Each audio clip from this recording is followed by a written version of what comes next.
اپنے کرکٹرز کو بھی یہاں ویلکم کرتا ہوں اور بینکرز کو خاص طور پہ. اور آج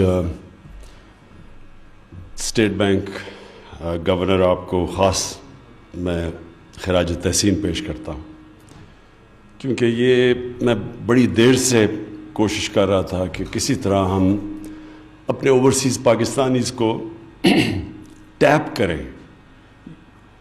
میری یہ اب سے نہیں، میں کوئی 20 سال سے کہہ رہا ہوں کہ ہمارا جو سب سے بڑا ایسٹ ہے وہ اوورسیز پاکستانی ہے. اور میرا انٹریکشن کرکٹ کی وجہ سے شروع سے تھا اوورسیز پاکستانی سے، لیکن پھر شوکت خانم کی جب میں نے فنڈ ریزنگ شروع کی تو سب سے زیادہ مجھے رسپانس اوورسیز پاکستانیز کا ملا. تو تب مجھے اندازہ ہوا کہ یہ ایک ہمارا بہت بڑا پوٹینشیل باہر بیٹھا ہے. جب سے ہم گورنمنٹ میں آئے ہیں سب سے بڑا پرابلم کرنٹ اکاؤنٹ ڈیفیسٹ، کہ ہمارے پاس جو ڈالرز ملک کے اندر آ رہے ہیں وہ کم تھے اور جو ڈالرز پاکستان سے باہر جا رہے تھے وہ بہت زیادہ تھے. تو بہت بڑا خسارہ تھا، ریکارڈ ڈیفیسٹ تھا کرنٹ اکاؤنٹ کا. 20 ارب ڈالر جو پاکستان کی تاریخ میں کسی بھی گورنمنٹ کو اس طرح کا ڈیفیسٹ نہیں ملا.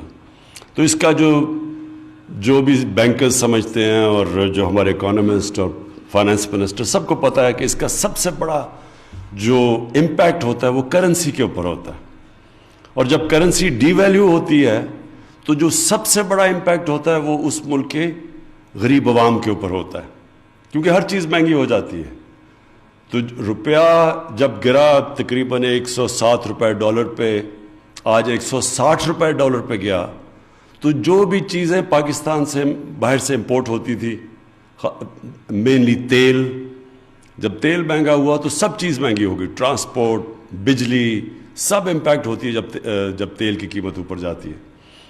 اور اس کے علاوہ جو کہ امپورٹس، جو کھانے پینے کی چیزیں، ایڈیبل آئل جو ہم امپورٹ کرتے ہیں وہ ایک تو مہنگا ہوا ڈالر کے مضبوط ہونے سے اور روپے گرنے سے، لیکن پھر ویسے بھی یہ کووڈ کی وجہ سے اس کی قیمت اوپر چلے گئی. تو گھی مہنگا، پھر دالیں 70% امپورٹ ہوتی ہیں وہ مہنگی. تو جو سارا امپیکٹ جب کرنسی ڈی ویلیو ہوئی تو اس کا عوام کے اوپر پڑا. اور بڑے ہمارے لوگوں کو ایک بڑا مشکل ٹائم سے گزرے ہیں، اور خاص طور پہ جو تنخواہ دار طبقہ ہے. تو اس سے ہم نے شروع سے ایک چیز ریئلائز کی کہ جب تک ہمارے ریزروز بلڈ اپ نہیں ہوتے فارن کرنسی کے، تو ہمارا جب تک روپیہ مضبوط نہیں ہوتا تو انویسٹمنٹ بھی صحیح معنی میں نہیں آتی. کیونکہ انویسٹمنٹ جو ملک کی گروتھ ریٹ بڑھاتی ہے، انویسٹمنٹ تو تب آتی ہے جب لوگ، خاص طور پہ جن کے ڈالرز میں پیسے پڑے ہوں یا جنہوں نے باہر سے پیسہ پاکستان میں انویسٹ کرنا ہو، تو اگر وہ ڈالر سے کنورٹ کر کے روپے میں انویسٹ کریں گے اور انہیں پتہ چلے گا کہ اگر روپے نے گری جانا ہے تو وہ ڈالر میں ہی رکھتے ہیں. تو اس لیے انویسٹمنٹ بھی رک جاتی ہے جب کرنسی فلکچویشن ہوتی ہے. تو شارٹ ٹرم میں، کیونکہ لانگ ٹرم میں تو اس کا صرف ایک ہی راستہ ہے کہ ہم اپنی ایکسپورٹس بڑھائیں. اور مجھے بڑی خوشی ہے اس کی، اور میں خاص طور پہ کامرس منسٹری کو داد دینا چاہتا ہوں کہ ہماری ریکارڈ امپرومنٹ ہوئی ہے ایکسپورٹس کے اندر. اور اس ٹائم کے اوپر ایکسپورٹس بڑھی ہیں جب کہ ساری دنیا میں کرونا کی وجہ سے برے حالات ہیں دنیا کی اکانومیز کے. اور ہماری جو ایکسپورٹس بڑھی ہیں یہ برِ صغیر میں جو ہمارے سے آگے تھے، بنگلہ دیش اور ان کی ہندوستان جو ہمارے کمپیٹیٹرز تھے، ان سے زیادہ تیز پاکستان کی ایکسپورٹس بڑھی ہیں. اور خاص طور پہ جو ٹیکسٹائل سیکٹر ہے وہ بوم کر رہا ہے آج.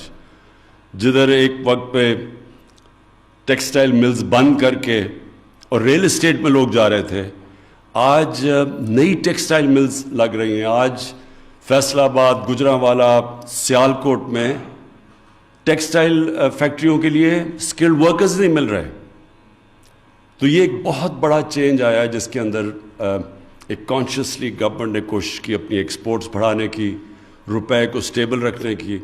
اور روپے کو سٹیبل رکھنے میں یہ جو روشن ڈیجیٹل اکاؤنٹس کا جو انیشیٹو لیا اسٹیٹ بینک نے، میں خاص طور پہ آج اس لیے آپ کو رضا خراج تحسین پیش کرنا چاہتا ہوں کہ میں آتے ساتھ ہی پہلے دن سے شروع ہوا تھا کہ کسی طرح پاکستان اوورسیز پاکستانیز کو ٹیپ کرو. لیکن وہ ہم نئے آئے تھے, اتنی اور چیزیں تھیں, اور صحیح معنی میں ہم نے وہ مارکیٹ بھی نہیں کیا جب ہم نے شروع کیا یہ. لیکن ابھی اس میں بہت بڑا پوٹینشل باقی ہے. اور رضا, آپ کو یہ جو بھی ہمارے اوورسیز پاکستانیز نے اپنی بڑی, سب نے چھوٹی چھوٹی باتیں کی, لیکن ہر نے کوئی نہ کوئی تجویز دی آپ کو, اور یہ آپ کا انٹریکشن بہت ضروری ہے ان کے ساتھ, کیونکہ یہ ہیں جو آپ کے سٹیک ہولڈرز ہیں, اور ان کی جو بھی چھوٹی چھوٹی رکاوٹیں ہوں, آپ کے پاس سیل ہونا چاہیے اسٹیٹ بینک پہ, جس کی صرف اس وقت کانسنٹریشن ہونی چاہیے کہ ان کے ہر مسئلہ ان کا حل ہو. اور یہ جو چھوٹی چھوٹی آپ کو تجویزیں دیتے ہیں, اس سے جتنا آپ سہولت پیدا کریں گے اوورسیز پاکستانیز کے لیے, خاص طور پہ جو ہمارے ورکرز ہیں, جن کے جو چاہتے ہیں آسانی سے اپنا پیسہ یا پاکستانی بینکس میں ریمٹ کر سکیں اس فیسلٹی کے ذریعے, ان کے لیے جتنی آپ آسانی پیدا کریں گے اتنی تیزی سے یہ ہمارے یہ جو اماؤنٹس بڑھیں گے. تو 88,000 ابھی آپ کے پاس بینک اکاؤنٹس ہوئے ہیں, 88,000, اور غالباً 90 ملکوں میں, 97 ملکوں میں. تو اگر اسی ریٹ پہ اگر ہم چلتے گئے تو مجھے جو سب سے بڑی خوشی یہ ہے کہ ہماری اسٹیبلٹی اپنی, کیونکہ ہم نے قرضے, ایک تو بوجھ اتنا قرضوں کا پڑا ہوا ہے, ہماری حکومت نے اب تک, حفیظ یہ مجھے کریکٹ کر دیں, کہ ہم نے ریکارڈ پاکستان کے قرضے واپس کیے ہیں. کبھی بھی پاکستان کی تاریخ میں کسی گورنمنٹ نے اتنے زیادہ قرضے واپس نہیں کیے. میں فورن لونز کی بات کر رہا ہوں. اب تک ہم $20 ارب 2.5 سالوں میں واپس کر چکے ہیں. ٹوٹل 6,000 ارب روپے قرضوں کی قسطیں دے بیٹھے ہیں ابھی تک. تو یہ بھی ایک میریکل ہے کہ آج اللہ کا شکر ہے کہ گورنمنٹ اتنے بڑے قرضے کے بوجھ کے باوجود سارے جو ہمارے اکنامک انڈیکیٹرز ہیں وہ پازیٹیو ہو گئے. یہ کوئی بھی نہیں ایکسپیکٹ کر. اور اس کے علاوہ کرونا کا چیلنج علیحدہ, جو کرونا سے ڈیوسٹیشن ہوئی ہے دنیا کے اندر. میں دیکھ رہا تھا کہ ہندوستان کی جو اکانومی ہے وہ 10% گری ہے, 10% مائنس میں گئی ہے. انگلینڈ کے اندر ان کو 300 سال میں سب سے زیادہ بڑی ریسیشن, آج 300 سال کے بعد اتنی بڑی ریسیشن آئی ہے. اور ہم وہ, اللہ کا خاص کرم ہے ہمارے ملک میں کہ اس کے باوجود کہ اتنے چیلنجز تھے, آج پاکستان کی اکانومی ایک پازیٹیو ڈائریکشن کے پر جا رہی ہے. اور یہ جو آج کی فنکشن ہے, میں پھر سے آپ کو سٹریس کرتا ہوں کہ یہ اس کے اوپر اب آپ کو نئی چیزیں سوچنی ہے, کس طرح آپ نے اٹریکٹ کرنا ہے. ایک تو ہیوی ایڈورٹائزنگ کیمپین, جتنی بھی ایک پلان قسم کی فوکسڈ ایڈورٹائزنگ کیمپین کریں گے اوورسیز پاکستانیز میں, اتنی تیزی سے یا آپ کے اکاؤنٹس بڑھیں گے. کیونکہ ابھی بھی لوگوں کو پوری طرح اندازہ نہیں ہے اس کا. اب یہ میں دیکھ رہا تھا, زیادہ تر تو لوگوں نے سوشل میڈیا سے پک کیا ہے, لیکن الیکٹرانک میڈیا سے نہیں پک کیا. تو آپ کو ایک بڑی انوویٹیو الیکٹرانک میڈیا کی کیمپین کرنی پڑے گی. اور میں آخر میں اپنے بینکس کو ایک تو اس کے لیے جو ان کی ابھی تک جو ابھی ایوارڈز بھی دیے ہیں بینکس کو, ایک تو ان کو اس کے اوپر خراج تحسین پیش کرتا ہوں, کیونکہ بڑی بات ہے کہ ہمارے بینکس نے جو ہماری اب ویژن ہے اس ملک کی گروتھ ریٹ کے اوپر, اور یہ جو فیوچر ڈائریکشن ہے جس طرف ہم جا رہے ہیں, اس میں بینکس کا بہت بڑا رول ہے.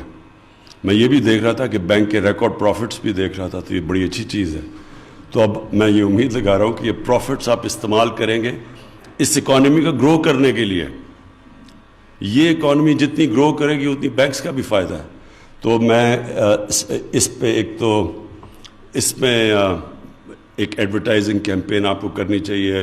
اور اب تو بڑا آسان ہے, پہلے تو یہ پاسبل نہیں تھا کہ اوورسیز پاکستانیز کے لیے کوئی ایڈورٹائزنگ کیمپین کر سکے. اب تو ساری چینلز کے اوورسیز آؤٹ ریچ ہو چکی ہے, اب تو بہت آسان ہے ان کو ریچ کرنا. تو ایک اچھی ایڈورٹائزنگ کیمپین آپ کو کرنی چاہیے, اور اس کا ایک بہت بڑا سارے ملک کو ہمیں فائدہ ہوگا. جتنی بھی یہ اب اکاؤنٹس بڑھتے رہے 88,000 سے جتنا بھی اوپر جائیں گے,